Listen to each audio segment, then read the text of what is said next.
If you want to systemize your business, you need to build systems and not just set goals. The problem is, knowing which systems to set up to actually save you time can be really overwhelming in a project in and of itself. So in this video, I'm going to share the 6 systems I use in my business every single week to consistently save me time in the hopes that you can steal them for your business as well. I'm going to start off with one I've been recommending for years to our clients who are coming to us to systemize their business, and that is forms. You see, most people use forms in their business for external facing requests, right? If you go to contact a business, you might go to a contact form. If you're going to apply for a job at a company, you might contact them through their job application form. Forms are generally used for external uses, but in my business, I've actually found using them for myself can be one of the most time-saving systems I have. Some examples of forms I use in my business are, number 1, a form to report a mistake. So if I spot a mistake, say on the website or in the inbox or whatever, as business owners do, rather than me just doing it because it would be faster to do it myself, I built a form to quickly report that to the team. This makes delegation go from a 10-minute chore to a 1-minute type in a form task. Huge time savings. Second one, idea form. If I have an idea for something new and shiny in my business, normally I would jot it down in a notebook and then lose it forever. Instead, I have a form for that to quickly capture ideas and put them inside my work tool. The third form that I use that has been particularly helpful is for work trip planning. So lately I've been doing a lot of conferences and in-person networking stuff.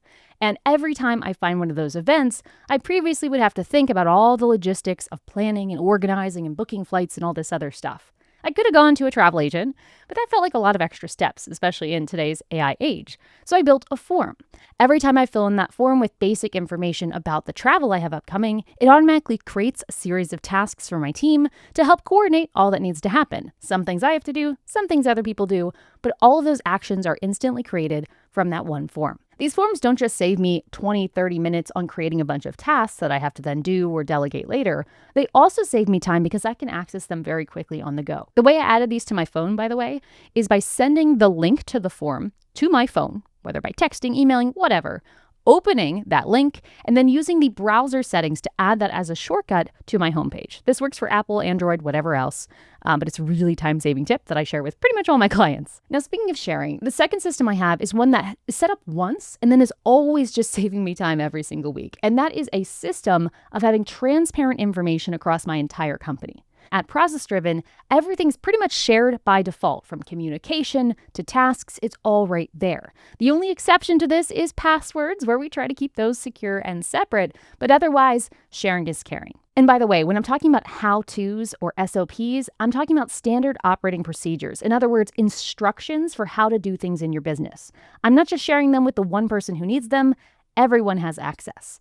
If you have not been in the practice of creating how-tos for your business, I have a free template for that in the description below of the structure that we use here that is super simple and super effective. So feel free to check that out for free if you'd like. One particular thing I love to have in this shared library that you might want to steal as well is my big picture planning whiteboard.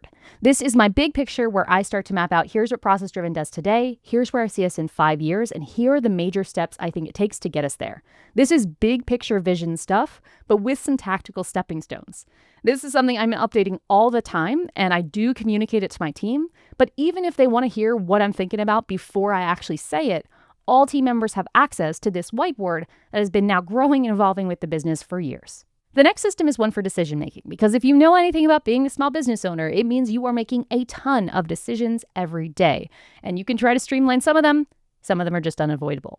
I used to approach decision making with a very manual system of weighing the 2 different options I had in front of me and thinking, which outcome is better? Sometimes gaming out all those scenarios could take hours to really think through what's the right choice, and that is a pure waste of time. Nowadays, the system I use for decision making is asking what's the next thing to test. So if I'm stuck between 2 options, I'm not going to go way down the road and think about all the ways it could spin out, but instead think, what's the one thing I can test as a next step to help me know which of these 2 options is right? For example, about a year ago, I was debating between adding more courses or adding more services into ProcessDriven. They both had very different paths ahead. Rather than wrestling over this decision based on from the armchair hypothetical things, I decided to test the one unknown variable, which is testing adding services back into the business. So I did a test of having 1 or 2 clients come in a service format, and I thought by the end of that test, I would know, do we want to offer more services or not? Spoiler alert, we ended up loving it and adding more services, but that was all through doing these little tests and working in an iterative way. But speaking of iteration and doing things little by little, some things you simply can't do little by little. You have to just sit down and do it, such as this YouTube video. And this next system is all about how I make the YouTube video process easier, namely through using these little things called Apple phone shortcuts. You see, every time I sit down to film a video, I have multiple lights I need to turn on, a camera I need to turn on, another camera I need to turn on, a microphone that needs to turn on, all these other steps that need to happen in order to make sure this video can get published. It sounds relatively simple, but when you do that for every single call, for every single video, multiple times a week, it ended up wasting about an hour of my time a week just clicking buttons and turning things on, and inevitably I would forget to turn something on and we would have like a weirdly lit video. The way it works is I have smart plugs into the wall. I click one button, it turns on all of the relevant lights, also sends a text to my spouse who also works from home to let him know, hey, quiet is needed, and changes the color of a light outside my office so that way if Alex is just walking around, he can see that light and know, hey, whoa, we're in film mode.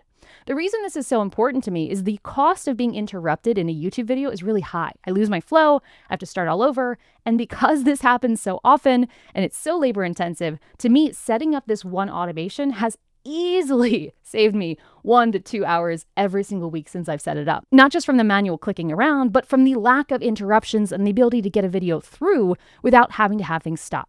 Now, I recognize, odds are you watching this, you are not a YouTuber, so why am I sharing this example? I bet there are things in your business that are the equivalent of turning on the light and texting your spouse. There are things that you do that are very small, but you do them at such a high frequency that you've probably been saying, it's not even worth automating it. It doesn't take that long to just tell Alex and turn on a bunch of lights. But even 5 minutes that you do every single week for 52 days a year might have the same kind of opportunities that these shortcuts did for me. Don't overlook the default settings in the tools or the phones you already use. Find ways to make the things you already need to do easier. But speaking of easier, this 5th system is a framework I've developed, which is called chores. This is a communication framework that I use when communicating with my team or my team communicating with me. It is designed specifically to prevent back and forth messages. So if I ask someone to do something, but I don't give them enough information, we end up having to go back and forth, and at a certain point, it would have been faster for me to just do it myself. CHARS stands for context, attempts, request, and stakes. For more on how to use these 4 pieces, just watch this video up here. But communicating in this structure and making my team do it as well has been probably the biggest time saver in my entire business, despite all of these other systems also being quite helpful. Now, speaking of time saver, I can't talk about time savings without talking about time tracking, which is the 6th system I want to highlight here. This is one that I know many of you are going to roll your eyes at, but as backwards as it might sound, tracking my time is actually one of the best systems I've found for saving me time. Because when you actually see where your time is going, oh my gosh, you start to see your work in a different way. The way I time track is not as fastidious as a lawyer. I just button to button my entire day, which means when I start my day, I click a button to say I started my day. When I go to work on something, I click a button saying I'm starting to work on this. And I keep clicking buttons whenever I'm working on the next thing, which means I'll occasionally track time for running out and getting a coffee. If I'm in between tasks, I'll have the time tracker running. My time tracking clock is always running at all times. Like right now, it's at 50 minutes. It's just tick, tick, tick, tick, tick, going up. This means at the end of the month, the quarter, the year, I can see exactly what categories and what tasks took up the most of my time. The power of this time tracking is not just in the insight it gives for yourself, though. It can also give insight to your team. In fact, just about a month ago, I assigned a project to my project manager here at ProcessDriven, Mariah, and I said, Mariah, use the information you have and save me 15 hours a week. That's it. Normally, that's something business owners aspire to in years, right? They're like, someday I won't have to work so much. Because I had these other systems I talked about in place, which were all saving me time, I was able to assign this project to my project manager. And in just a few short weeks, she identified about 12 and a half hours of tasks that she could remove from my plate. The only reason that was possible is because we had transparent tasks. I had time tracking data, so she knew how much time it would save me. We had SOPs written down. We used the SOP template that I mentioned in the description below. I had instructions for how to do common tasks. And combined, these 3 tools gave her everything she needed to save me 12 and a half hours a week times 52 weeks is a lot of hours a year, all from one quick push. All that to say, these tiny little systems I'm talking about can have a massive impact on you, your productivity, and your sanity. But hey, personal systems like these are just one small piece of the puzzle. To systemize your business, we want to build systems like these, but for your whole team to use as well. If you'd like to learn about how to start doing that, watch this video on the end screen that takes you step by step through systemizing your business based on my experience working with over 2,000 teams at this point to do just that. Until next time, enjoy the process.